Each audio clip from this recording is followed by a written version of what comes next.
Ronneberg, and I'm an air quality planner with the North Central Texas Council of Governments, and I will be moderating today's webinar. A few housekeeping items. First, please mute your phone. We'll have 5 presentations today with time for questions at the end of all presentations. Please submit questions through the chat box at the bottom of the WebEx screen during the webinar, and we'll answer as many questions as we have time for. We will also be recording the webinar. The recording, along with the presentation, will be housed on the Go Solar Texas website, which is linked at the bottom of the screen and will be on the final slide. The focus today will be on community solar in Texas. As a whole, Texas market conditions are conducive to advancing community solar. The federal investment tax credit was extended and regulatory requirements are permissive to community solar. In fact, we can see multiple examples of community solar projects being launched by municipally owned utilities, electric cooperatives, and by retail electric providers in both the regulated and deregulated markets in just the last year. Today, we will be hearing from 5 presenters who will discuss the recent trend towards community solar, motivations for launching community solar, as well as the technical, financial, marketing considerations that need to be made. Today's speakers are Tom Filer, Senior Vice President of Business Development with the Clean Energy Collective, Rick Luna, Senior Manager of Products and Services with CPS Energy, Maura Yates, Vice President of Sustainable Solutions with MP2 Energy, Charles Lorman, Editor of the Texas Co-op Magazine with Texas Electric Cooperatives, and Eric Cowie, Distribution Engineer with Mid-South Synergy. So first, a brief overview of who we are. We are the North Central Texas Council of Governments, or the COG, and we are a voluntary association of local governments.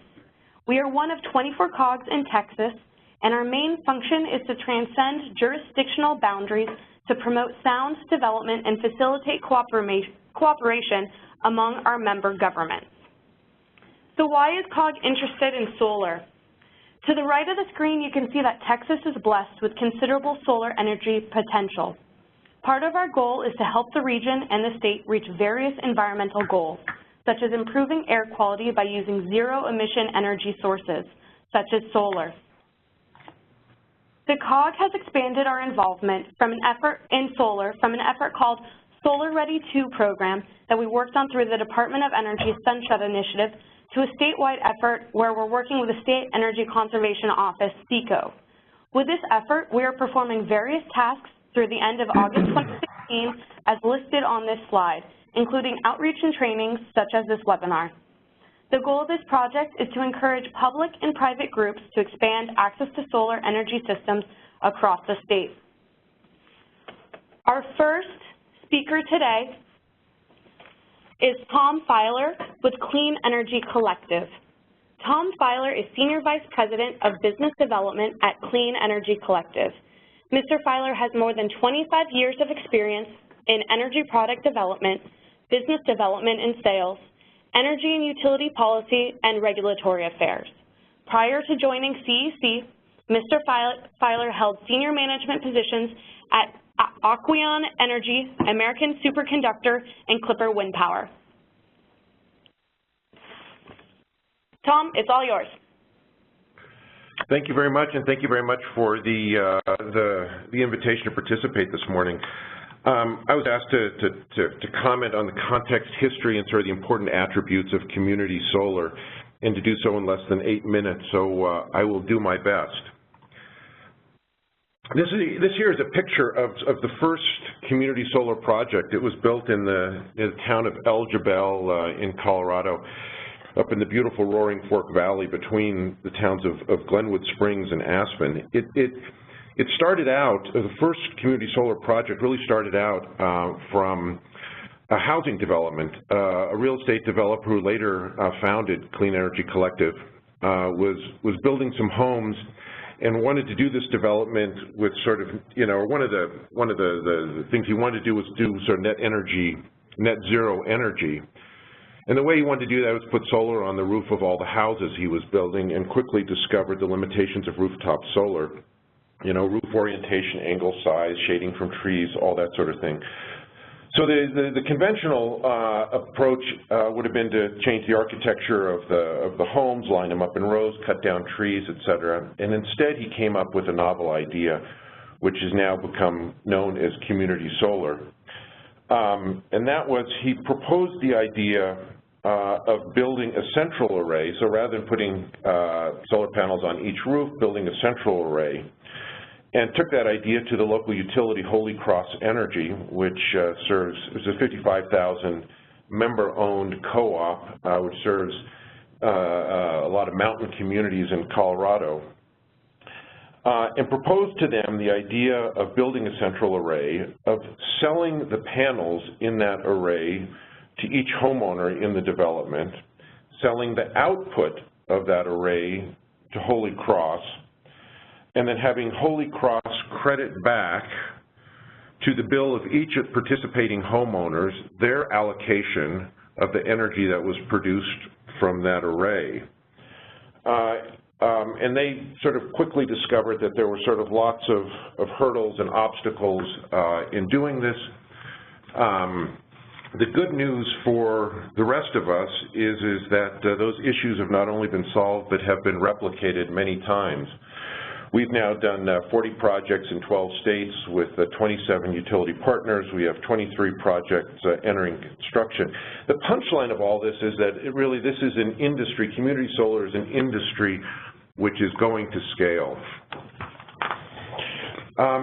So what is community solar? It's really a way of providing multiple benefits from a single investment in solar. It's a way of providing multiple benefits from a single investment in solar. It's a way for utilities to engage with their customers and provide them with solar energy at a lower cost than they could have done individually. It is a way to ease access to solar for your customers or members. Participation in a community solar program is available to all customers or members, residential, commercial, governmental, nonprofits.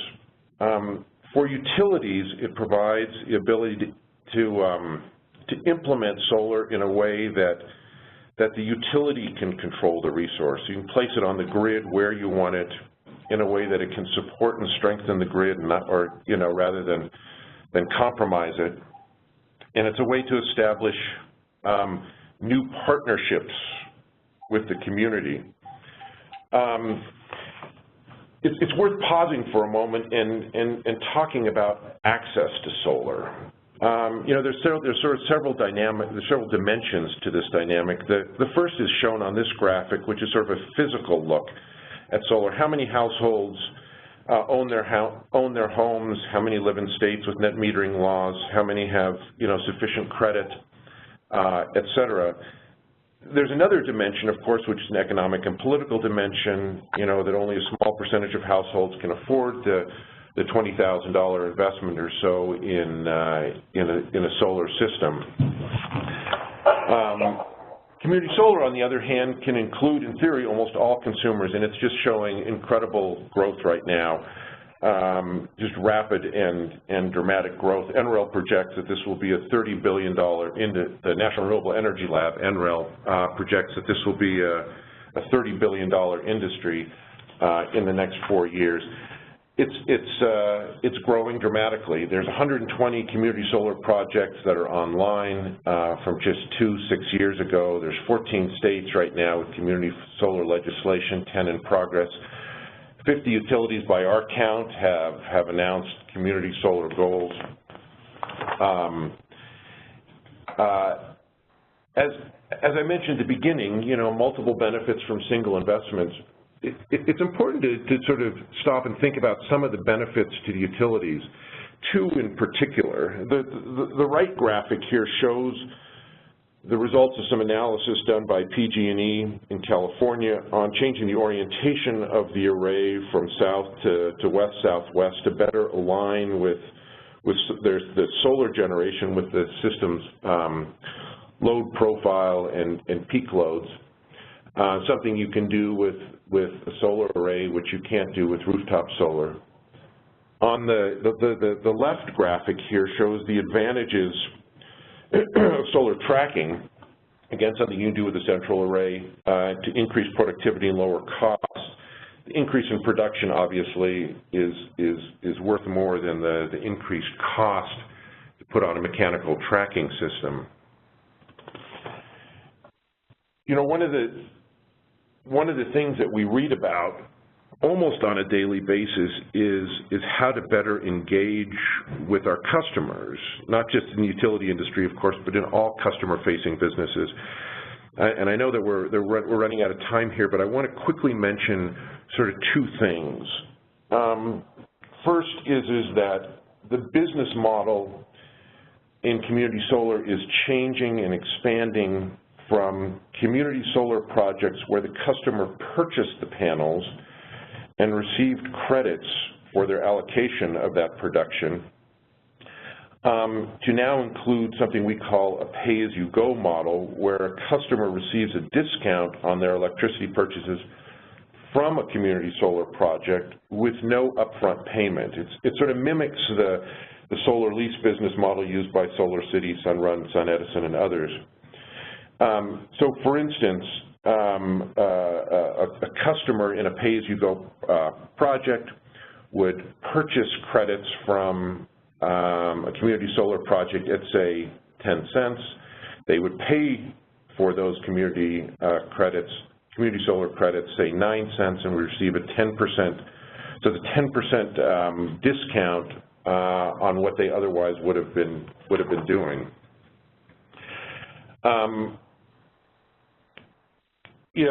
We're seeing, one of the other things that we're seeing right now is that utilities are looking at community solar as a way to engage with their customers and to help support a lot of the other programs that they're currently doing, like some of the DSM programs that are shown on this graphic.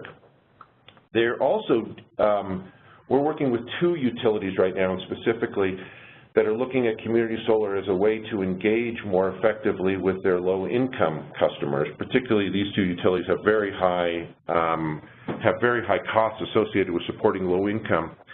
So, for instance, if you wanted to participate in a pay-as-you-go project and see a discount on your bill, one of the requirements is you'd have to do an energy audit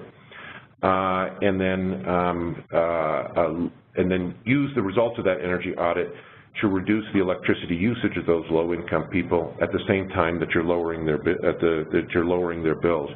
All sorts of interesting things right now all sorts of interesting ideas are coming from utilities right now as a way to engage with their customers and provide them solar energy at a lower cost than they could otherwise do. And with that, I'll stop there and be happy to answer any questions that you may have. Thank you. Great. Thanks so much, Tom. We're actually going to hold on all questions until the end of all of the presentations, but thank you. So our second speaker today is Rick Luna with CPS Energy. Rick is Senior Manager of Products and Services for CPS Energy. He manages a product portfolio that includes energy efficiency, demand response, distributed solar, and electric vehicles. He has 20 years of experience in the electric utility industry. Rick joined CPS Energy in 2005 and has since worked as an Energy Solutions Manager and Manager of Demand Management and Analysis. Prior to CPS Energy, Rick worked at TXU Energy and the Brownsville Public Utilities Board. He holds a BA in Economics from Columbia University. Rick, we're going to hand it over to you. Okay, thank you very much, and thank you for the chance to present today. And so I'm going to build on what Tom talked about with regard to community solar and the opportunity to scale community solar. We are a partner of CEC, and we recently, well, I'll say end of last year, announced plans to build our first community solar project here in San Antonio that is currently under construction, and I'll get into the details of that. First, let me just say, you know, CPS Energy, we're big believers in solar and in renewable energy, and we have been leaders in this as far as utilities in Texas. We're currently on pace to have 500 megawatts of solar in our generation portfolio by the end of this year. Most of that is utility scale, about 450 megawatts that's being built around San Antonio, around San Antonio, and partly through a partnership with OCI Solar and Mission Solar, both local companies who are manufacturing solar locally and building that to serve our customers. We've also had success at rooftop solar. We have about 45 megawatts of rooftop solar that came through our rebate program. We've had a very aggressive rebate for about 7 years now, 6-7 years now, and have seen about 5,000 customers take advantage of that. So we've been big believers in solar for a while. That said, there are challenges to the rooftop and the utility scale model in terms of participation for all customers, and so we've been looking at how do we broaden accessibility to meet the needs of more customers. And so we launched pilot programs, 2 pilot programs last year under the umbrella of Simply Solar is our marketing brand for these programs. The idea was, how do we find additional options for customers who maybe could not take advantage of a rebate program. There's barriers, for example, the need to have approximately $9,000 to $10,000 in cash, or the ability to finance that kind of a purchase. A lot of our customers, we have low-income areas where that's simply not feasible. We also have areas of town, particularly around our downtown, that some of the older areas in town where large trees, there's shading issues, there may be roof quality issues, and so, the idea was, how do we identify a solution that would make solar accessible to these customers? And then in addition to that, customers who maybe don't plan to be in their house for a long time, or who maybe live in an apartment. And so, again, we were looking for solutions, opportunities to do that, and at the same time still support renewable energy. We have goals as part of our Vision 2020 corporate plan to continue to diversify our generation, and so the opportunity to continue to scale is an attractive one for us. So let me dig into the details of the program and how it works. As I mentioned, we signed an agreement with CEC last year to build a 1 megawatt system in our service territory. It's actually located probably 15 miles from downtown, southeast part of San Antonio. The idea was to pilot the program and see what adoption was, and then draw some conclusions about, was there a potential to expand to a much larger system going forward. So in terms of the arrangement and how it works, our customers have the opportunity to buy a panel.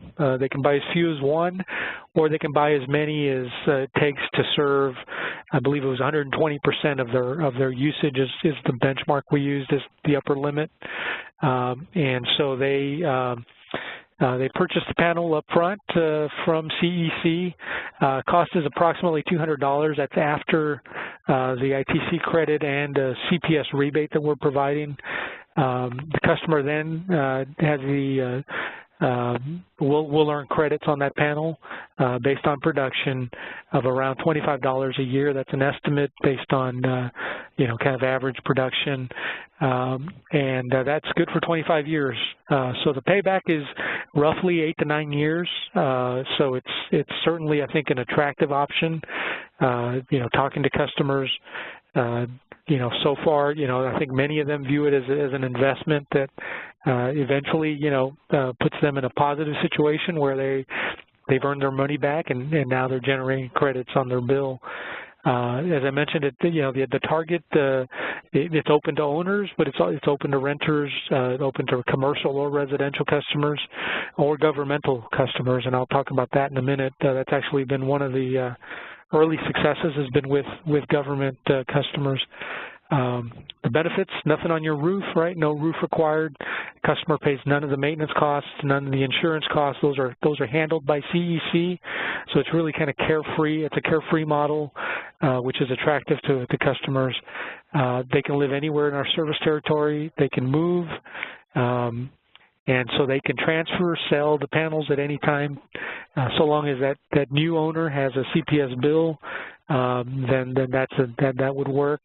The importance there, of course, is we have to have a means to be able to apply those credits to the bill. So if a customer were to leave our service territory and they didn't transfer that to anybody, eventually they would lose the return on that. So the incentive there is to find someone else who could take them.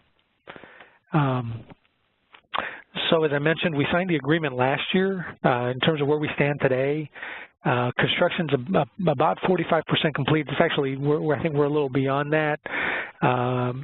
We are about a month away from completing construction, and we expect it'll be energized by the end of August.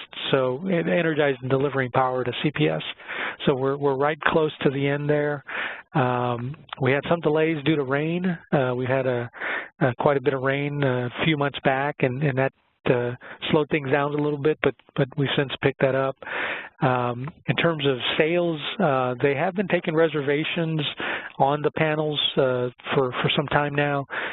Currently at about 50% subscribed, and let me say that's been with very limited marketing.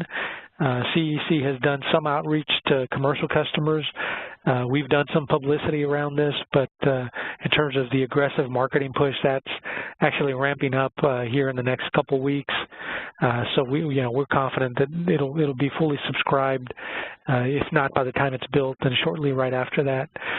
And one thing I'll mention is that we have had some success. I mentioned earlier government customers. We have some suburban cities that we serve in our service territory. So these are cities that are within our service territory, but they're not the city of San Antonio itself. There are other cities, and they've actually been very interested in this. Some of them have community goals or commitments around renewable energy, and they've seen this as a very attractive model. And so we had one city that bought almost 100 kW a couple weeks ago. We have another one lined up that'll make a similar purchase, and so that's been exciting to see them take, I guess in each case, almost 10% of the project on themselves. So again, it's been a positive story so far, and we're looking forward to selling this out and then looking ahead, right? We think there is potential here. Don't know yet how much. We're actually in an evaluation process right now to try to determine how much we think this can scale. But so far indicators are good. So I'll leave it there, and thank you guys again for the opportunity to present. Great. Thank you so much, Rick. Our third speaker today is Maura Yates from CP2 Energy. Maura is the Vice President of Sustainable Solutions for MP2 Energy, a retail electric provider, where she is responsible for solar retail and generation solutions. Prior to joining MP2 Energy, she worked at SunEdison and Arizona Public Service, designing their solar programs. And Maura, we're going to hand it over to you now. All right. Thanks, folks. Let me go ahead and move us through. I'm going to jump right ahead and just jump into what some of our community solar programs look like and how you can get involved. Right now, MP2 Energy has two different community solar programs that are active and in the market. Where you guys would probably see them is on our residential front, but both of these residential programs also have commercial or governmental capacity that has been allocated specifically for a commercial or government customer. So in the Dallas area, we've got what we call our Cypress Solar Texas program. And then down in Houston, we have another program called Farm to Market Solar Energy. But for now, we'll just focus on the Cypress Solar Texas program. And for those of you who are able to just copy the link at the bottom of the screen, feel free to hop onto our website and check out a video that we made. That's a short animation of just how our community solar works. So if we get off this call and you're still kind of scratching your head, feel free to visit that video, and hopefully it'll help make sense as to how our community solar works. But in the meanwhile, let's talk about how it actually works, how it functionally works, and how you guys can engage.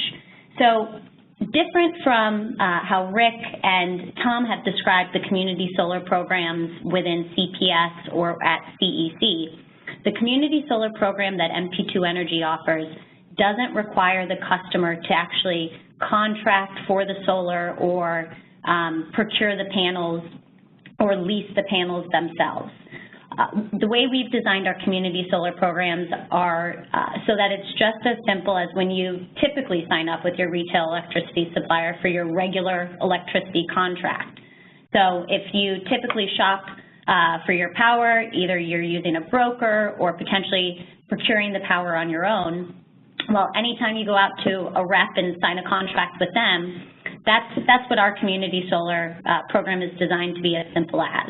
So what we've done is we've wrapped the solar or brought the solar into our regular electricity product. So when you contract with us, we source part of your power from the community solar plant and the rest of your power comes from the grid.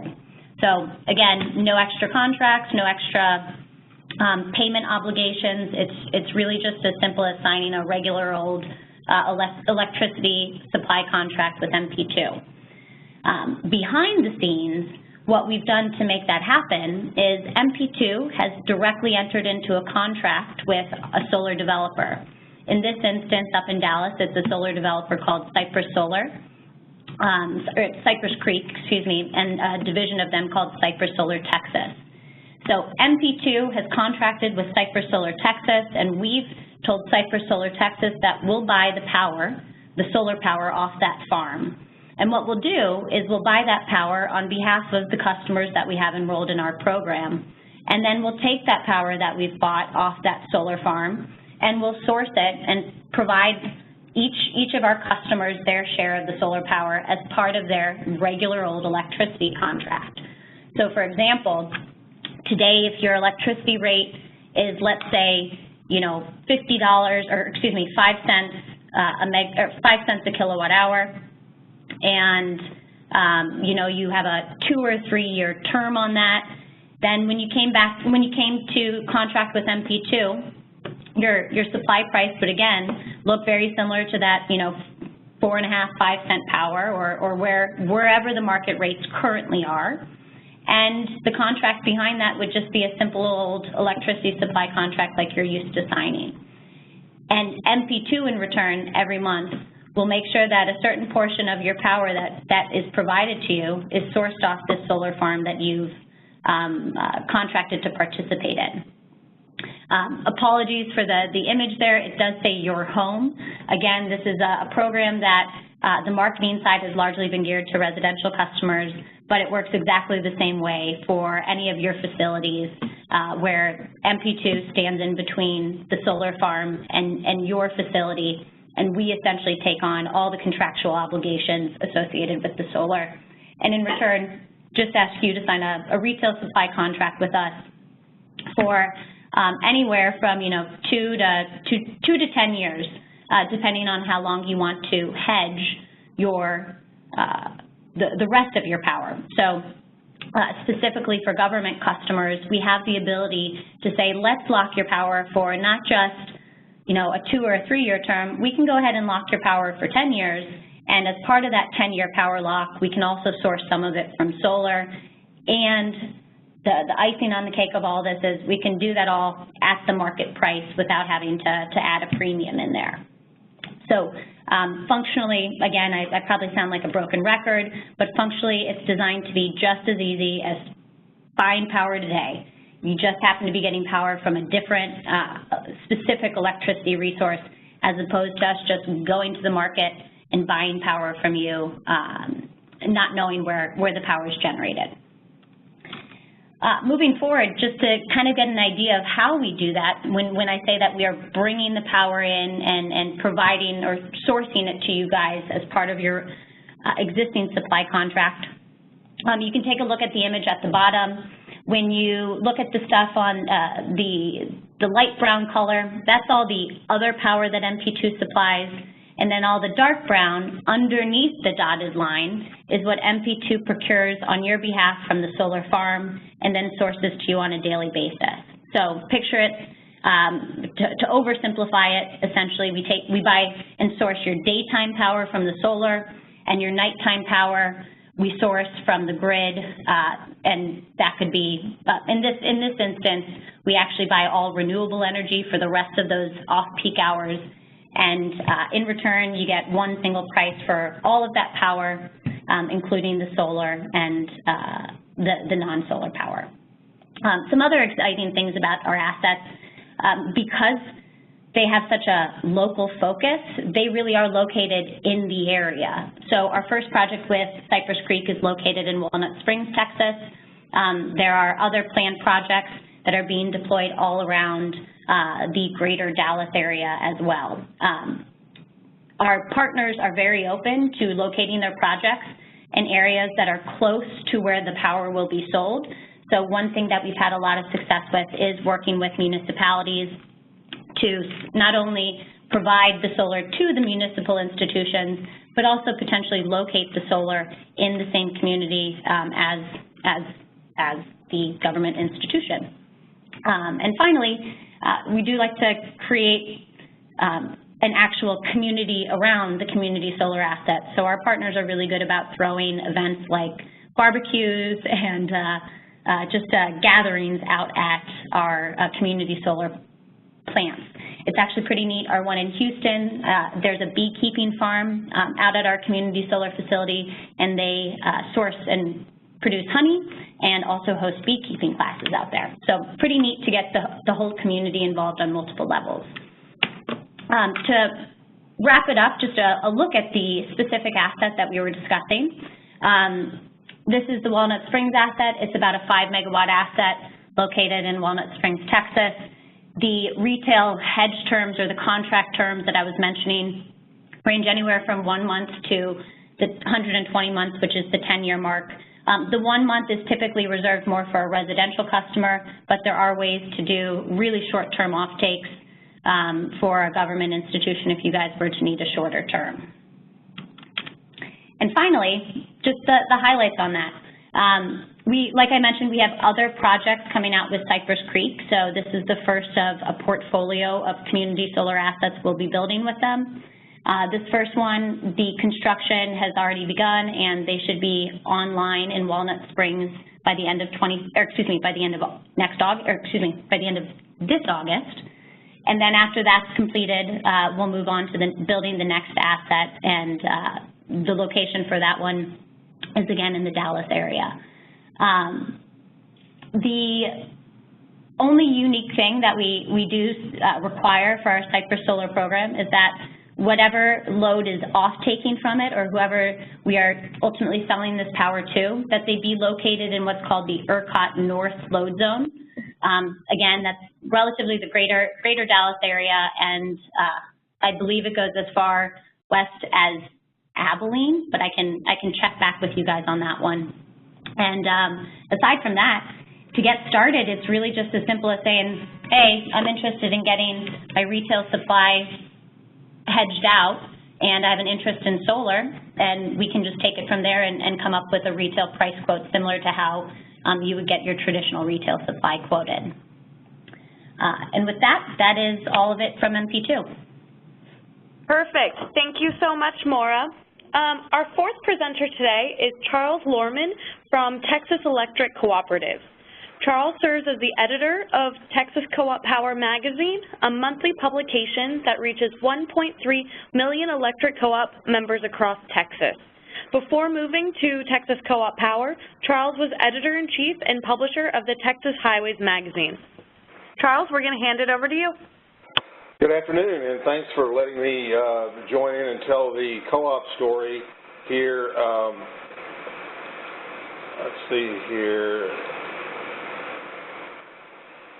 Electric cooperatives have played an essential role in providing Texans with energy since the co-ops were first organized in the 1930s.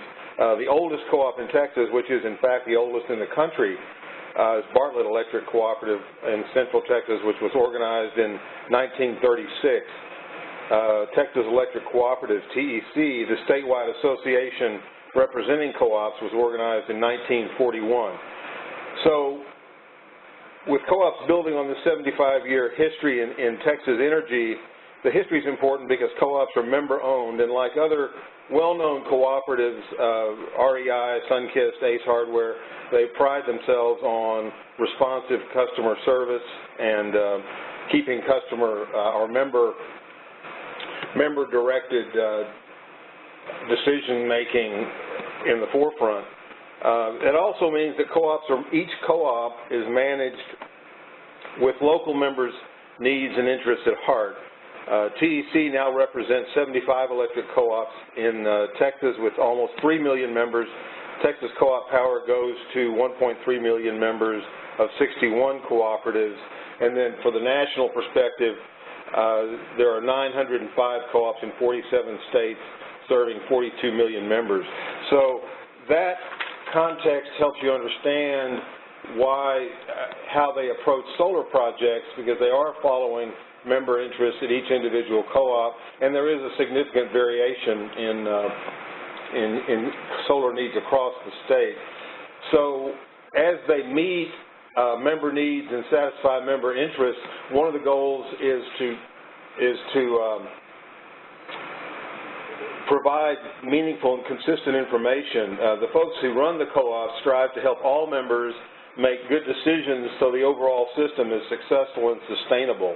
The individual solar power systems, and by that I mean the rooftop systems, need to fit into the co-op's infrastructure, and then they need to explore options for community-scale solar farms, or even there has been discussion of utility scale, which is farther away. But as the prices for solar energy have come down, that's increased the discussion of options for solar power. And so currently, the solar activity with co-ops in Texas, there are 3,000 approximately member solar installations, and that number is growing. There are 6 community solar projects currently in development. I'm going to talk about a couple today, and you'll hear more from Eric Cowie with Mid-South. And then there are also a range of smaller products that do not really affect the infrastructure, but they do reduce costs by reducing construction. And again, it may seem obvious, but the primary interest of the co-op member is to lower their electric bill and save money, but also there is the concern with the environment, and that does factor into some of the rate discussion. The larger concerns for co-op management, they want to better manage their load, particularly offset peak loads in summer months, and also help balance the generation portfolio so that protects the long-term interest in affordable and reliable power, which has always been the trademark of the electric co-op. And of course, the risk of inconvenience of rolling brownouts during the high demand periods, particularly in the summer months we're experiencing now, the community solar can have an impact on that demand, and so the goal is to better manage that load in peak demand periods and create a balanced and cost-effective system going forward. The distributed generation, I know that's not really community solar, but it is a concern because individual projects then need to be tied in correctly to the individual co-op infrastructure, and then there's the concern for the member about how their energy they generate will be actually purchased by the co-op and the price at which it will be purchased, and of course storage issues, which are universal, but some co-ops are addressing that in terms of new systems coming up. One important community solar project at CoServe, which is one of the larger co-ops in the state, serves 160,000 members in 6 counties. They started with a simple solar panel project on the truck barn just more or less as a demo, but it does have an impact on the generation ability. But then they launched a 2 megawatt community solar farm in 2015. And for the members, so the solar farm covers 16 acres, 8,448 panels of 315 watts each. The power feeds directly into the CoServe distribution, and just for a sense of scale, 30 miles of wire there. Now, again, we've talked about costs going to the individuals.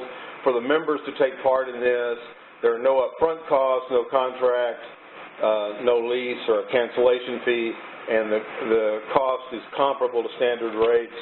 Again, this helps members feel involved in solar technology and solar generation without having the personal expense or concern.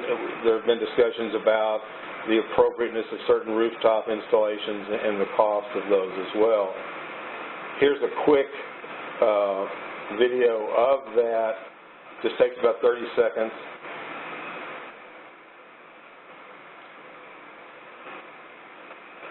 Not sure if your audio is coming through, but it's just basically music.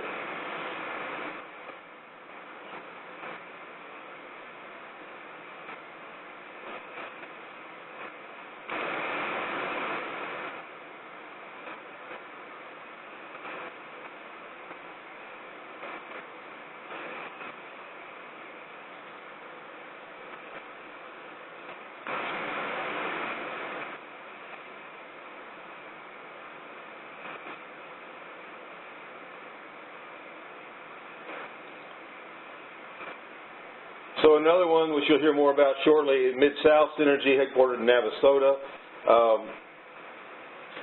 serving 21,000 members in 6 counties. They have a project which they call the Bedias Project. Residential customers purchase blocks of energy at a set price. The total capacity of that one is 997 kilowatts. They have a second installation which has similar capacity.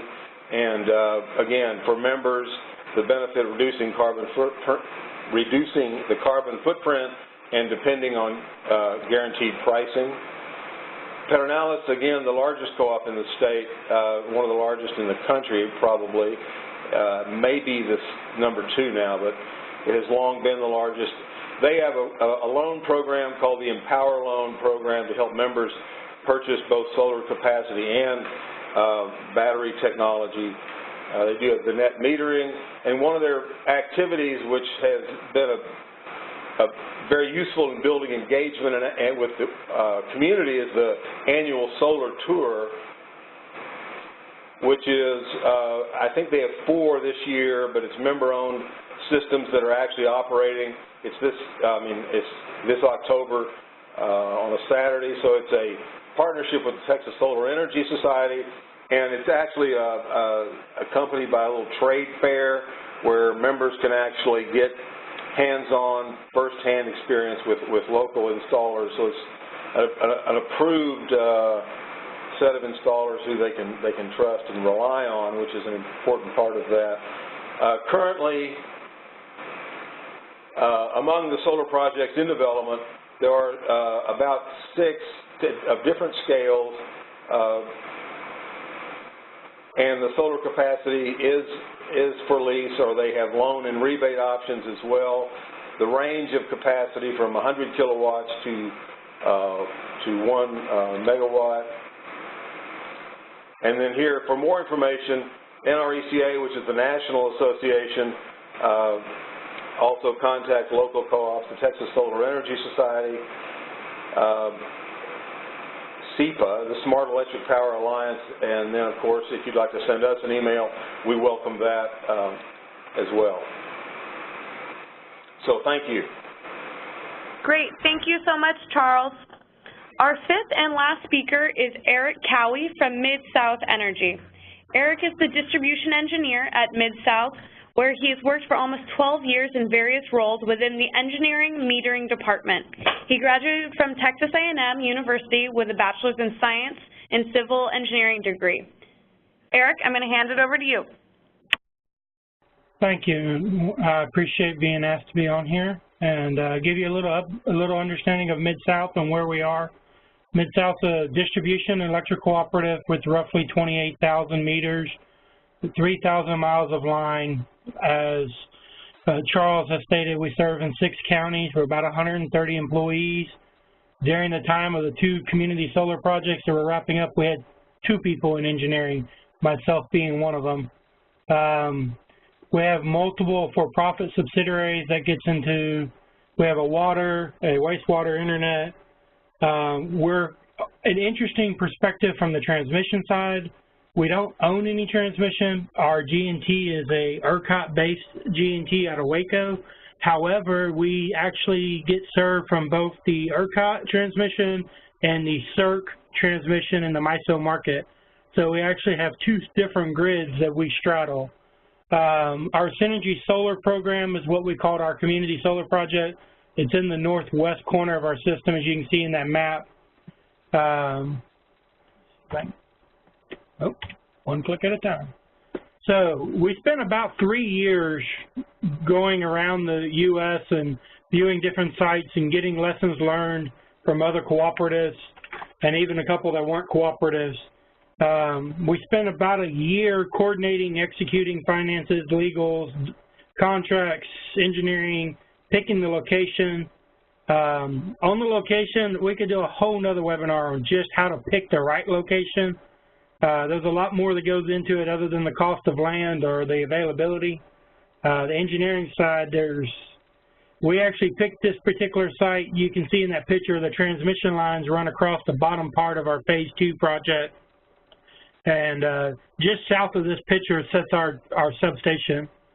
So we were able to actually take the solar power and route it directly into the substation without worrying about the effects on our distribution lines. What really kind of put us over the top to start the project was a couple years ago, we did a short little survey at our annual meeting of our membership saying, hey, we're looking at this, are you interested? The survey came back overwhelmingly, yes, we're interested. What can you do for us? And how simple can you make it for us to participate? Once we got that, the board said, by all means, let's go, let's get it done.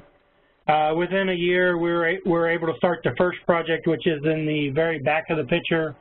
And then the second project is the bottom part of that picture.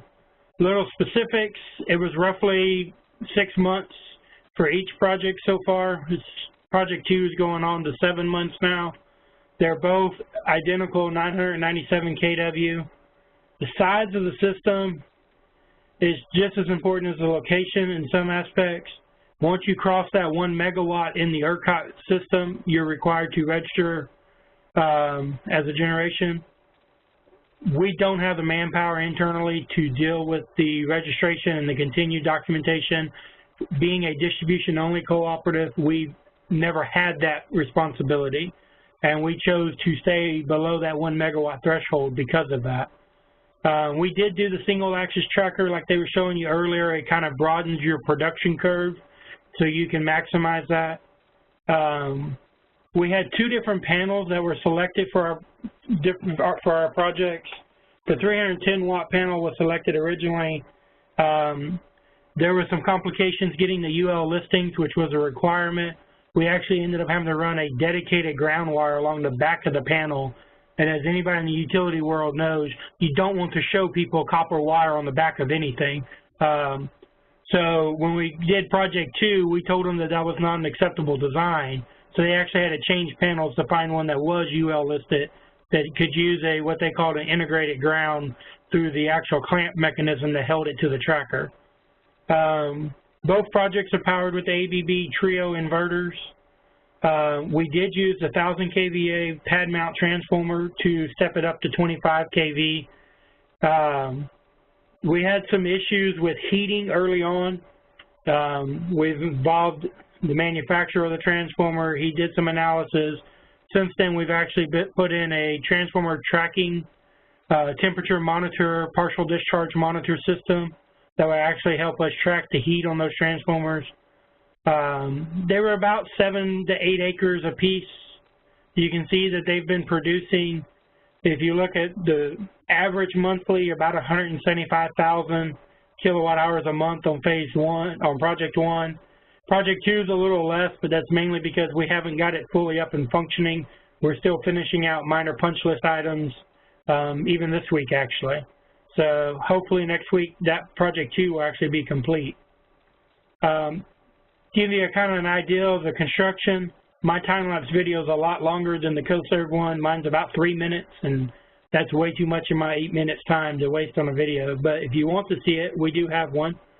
Those are the project one on the north end. You can see in the top left picture there's actually a distribution line in that hay pasture that we actually had to retire in order to build the system. We actually rerouted that. The success story that Mid-South is unique to, that at least to my knowledge, is though we're significantly smaller than a lot of the people who did the community solar, we're able to fully subscribe the first system before the first module was ever hung on a rack. We allocated the production in 100 kilowatt hour blocks, as Charles talked about earlier, and we allowed up to 5 blocks for a residential member. We actually, when we kicked this off, we actually intentionally blocked commercial members from participating because we wanted to make sure that our residential member, which is probably 90% of our members, had the opportunity to participate. Right now we're 270 blocks subscribed in Project 2, which we still have not opened up for production. It's still in final testing mode. All that said, we have about 320 members that have a little over 1,400 blocks. We capped it at 5 blocks, and we found out that our average is about 4.5. We feel like once we remove that cap, that we'll probably get the existing members that are already part of this program wanting to increase their blocks. Some of our bigger lessons learned, we actually tried to do some of the work in-house with our normal contractors that we use daily. We had topo surveys done by an engineering survey company that we use regularly. There was some disagreement between the contractor. My recommendation is you let the contractor do his own topo work. Then when it's wrong, there's no one to blame but himself. Project management was an issue from the contractor perspective. The solar market is pretty much almost like oil and gas. They'll walk up to the site and say, "Can I hire you for my project?" And if they pay more, they go. We had issues maintaining consistent project management and superintendents on the site. We got that remedied in Project 2, and we had much better success. One of the things that we did, being very limited in our solar experience, was that we actually reached out to a third-party company to provide project management and engineering support. That actually ended up being one of the best things we did on this project. Our project manager and engineer that we hired actually had a relationship with the contractor that we were using. And it's turned out to work well for us. That was something I would highly recommend to somebody trying to do this on their own. Let's see. The communication requirements, we knew that there was quite a bit. We had no idea the amount of time. Our senior VP that was responsible for this project spent a year just getting the financial, legal, and contractual stuff all lined out and agreed to by all parties before we could ever start. The time requirements, as I alluded, we had 2 people in engineering at that time. It's a heavy time requirement, and it requires you to be on site. It's not something that you can hit or miss and check once a week and keep up with it. The solar contractor is very much time-driven. They anticipated both of these projects to be 4 to 5 months, but because of rain or other delays, material delays, that's why they drug out into 6 and 7 months. One of the other things we ran into was our G&T, like I mentioned earlier. It's a G&T out of Waco that we deal with. They have a non-export policy unless you pay for a bidirectional transformer, substation transformer. That being said, we have since went ahead and did that. The reason we did was we tried the non-export. We tried to make sure we had the base load to cover the production. The substation we're at, they peak around 6 megawatts, that particular one. It's out in the middle of rural Texas. We actually had to take a feeder completely off of a neighboring substation and backfeed it in order to have enough base load to consume the production. We ran into power quality, customer complaints, reliability issues, and because of that, we went back to the G&T and said, you know, we'll pay the money. Let's go ahead and get the bidirectional transformer and the metering point and everything that we need in order to get this moving so that we can export back to the transmission grid versus trying to consume it on our side. As far as future projects, there's room for a third phase on the same site south of that transmission line. Right now, there's some considerations being given for a genset peak shaving battery storage. When we've talked about hydro, there's just not a lot of good places to do it without building a huge generation facility. But the key is the work would have to meet the board directive of a win-win for the cooperative, for the members, while still offering a simple solution to a simple option to participate. And that's really the directive been given to us. Whatever we can do, but we have to keep it simple for the member to participate, and we have to make sure that we allow all members to participate and make it available to all members, economically, socially, all the above. So again, I will entertain whatever questions you have, but that is the end of what I have. Great. Thanks so much, Eric. Before we move on, I want to give a quick thank you to our 5 speakers, Tom, Rick, Moore, Charles, and Eric. You guys all had incredible presentations. We learned a lot here. So we are just about at an hour. We have had a couple of questions come in, so if everyone would be willing to stay on the line for a couple of minutes to answer the questions.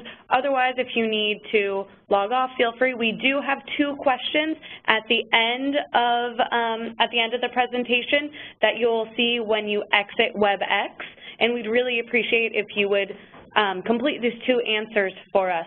So the first question that we have, this one's coming from, this one is for Eric.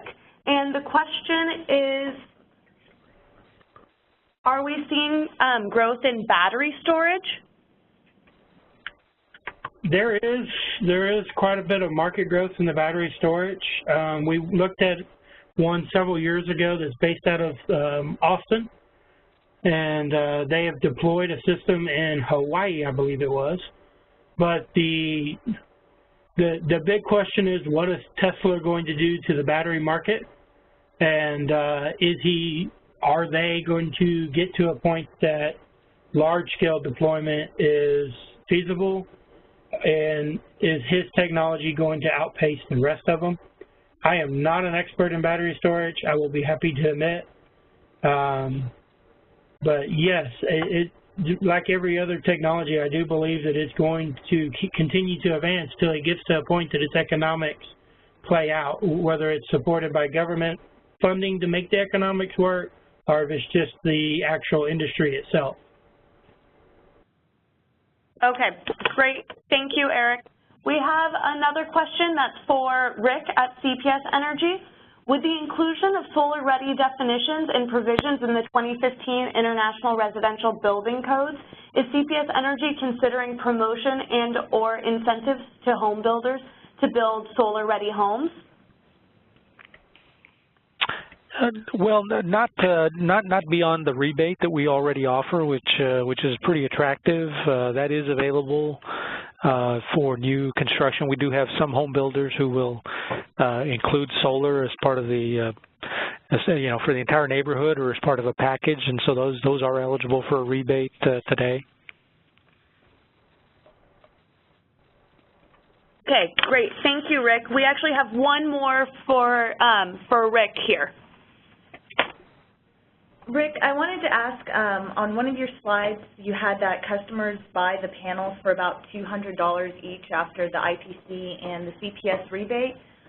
Would cities and other municipalities be able to take advantage of this pricing and the credits? Yes. So any CPS customer who purchased a panel, yes, they would receive that rebate. And now that's on this first 1 megawatt. So up until we sell out, yes, that rebate is available to customers.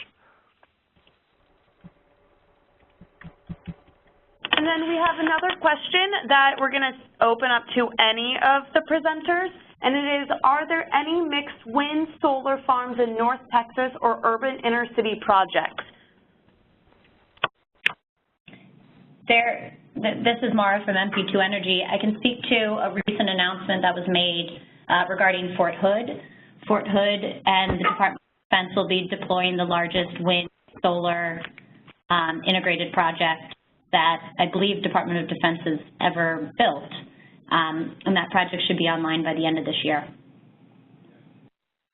And that's just for sizing. That's about 50 megawatt solar, or excuse me, 50 megawatt wind plant and about a 10 megawatt on-site solar plant. Great, thank you, Maura. We have another question for either Rick or Eric. What type of land was used? Greenfield, brownfield, already owned? How critical was location to transmission lines? Well, as far as Mid-South project, it was a hayfield that was up for sale already. Half of it was brush land that we had to clear.